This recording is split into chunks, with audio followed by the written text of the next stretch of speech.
Glad you're here. It's about time you got here. I was just looking through one of my books that I enjoyed reading in the past, and sometimes it's fun to look over books that you've read before. This one is called The Midnight Gang. It's by the same author as our Codename Bananas. It follows the story of some sick kids in a hospital.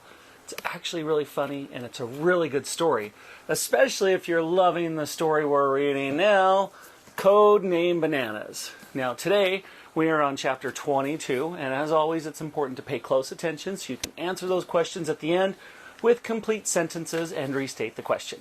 All right, let's get started with chapter 22, The Plan. The pair didn't have long. It was now mid-morning, and even though Eric was supposed to be at school, there was something infinitely more important than to do algebra. Saving his best friend from certain death. "Every military operation needs a code name," began the old soldier. "Hush," was one I remember from the First World War. "What should we call ours?" Eric thought for a moment. "Bananas." "You what?" "Code name Bananas." The old man wasn't convinced, but he didn't have a better idea. "Well, I suppose Gertrude does like bananas." And what are we trying to do is bananas. "You are right. Let's get to work." First, Sid ordered the boy to fetch some paper and pencils from the drawer. Then the pair began sketching out a giant map of the zoo from memory. Together they could remember every pathway and animal enclosure. Next they pinned the map to the wall. Now they had a view of the exits and entrances, and, of course, the location of the gorilla cage. As the animals trotted back into the kitchen, one by one, having been fed, Sid and Eric used the map to dream up a number of plans to rescue Gertrude, each one wilder than the last. Number 1. The pair disguise themselves as gorillas. Then they break into Gertrude's cage. There they stay until the zoo closes. When they reveal themselves to Gertrude and break out, this had one big flaw. Someone was bound to notice that there were 3 gorillas in the cage and not 1. Number 2. They commandeer a Royal Navy ship from the Thames and sail up the canal and back onto the zoo. Next, they blast a hole in the fence with the torpedo and snatch Gertrude. Then they make their escape through London's network of canals. This could be the perfect plan, if not for the one little thing: they didn't have a warship. Number 3.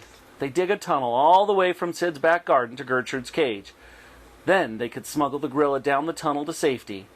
But it was many miles from Sid's house to London, and digging a tunnel would take a number of years. Sadly, they didn't have years to save Gertrude, just a few hours. Number 4. The pair pretend to be the king and queen on the royal visit to London Zoo. Once inside, they say that they want to keep Gertrude as a souvenir of their visit. However, there was no chance these two could pass themselves off as royalty, however hard they tried. Sid and Eric, King George VI and Queen Elizabeth. Number 5. They build themselves a giant paper plane. They launch themselves from the domed roof of the St. Paul's Cathedral, the tallest building in London. From there they swoop down over Gertrude's cage and snatch her into the air.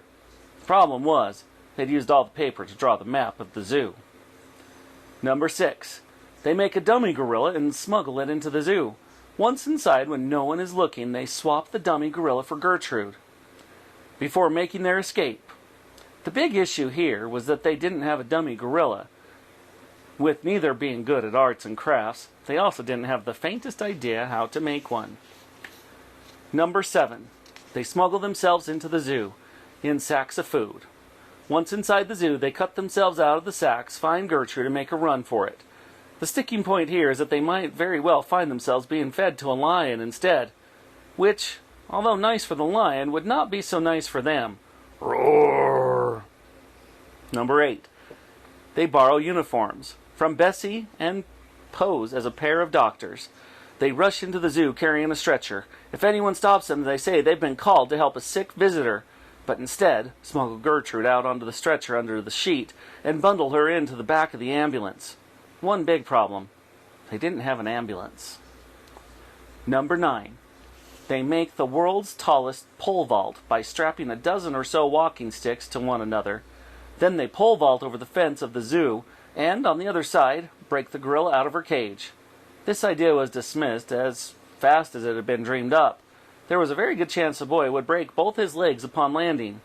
This wasn't such an issue for Sid, what with his 10 legs, but pole vaulting at his age did not appeal at all. Number 10. They steal a tank and smash through the fence of the zoo. Then they blast a hole in Gertrude's enclosure, scoop her up, and speed out. If anyone tries to stop them, they could spin the big gun in their direction, and kaboom! There was one teeny-weeny problem. This was very, very, very, very, very, very, very, very, very, very dangerous. What seemed like hours had passed, and the pair still did not have a plan. It wasn't until Eric was idly staring out of the window that an idea finally hit him. Like most great ideas, it was so bonkers it was brilliant. "Bingo!" exclaimed Eric. "Bingo, bingo! What are you on about, boy?" asked Sid. "I've got it!" "Got what?" "The plan!"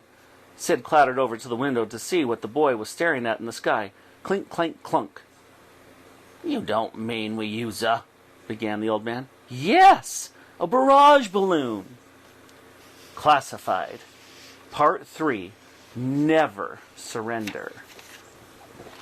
And that's going to do it today for Chapter 22. Now remember to go in and answer those questions with complete sentences. Restate the question, and if you remember, we taught you how to copy and paste the question where you just have to change the words and make it your answer. All right, have a great rest of your day. We'll see you tomorrow for Chapter 23.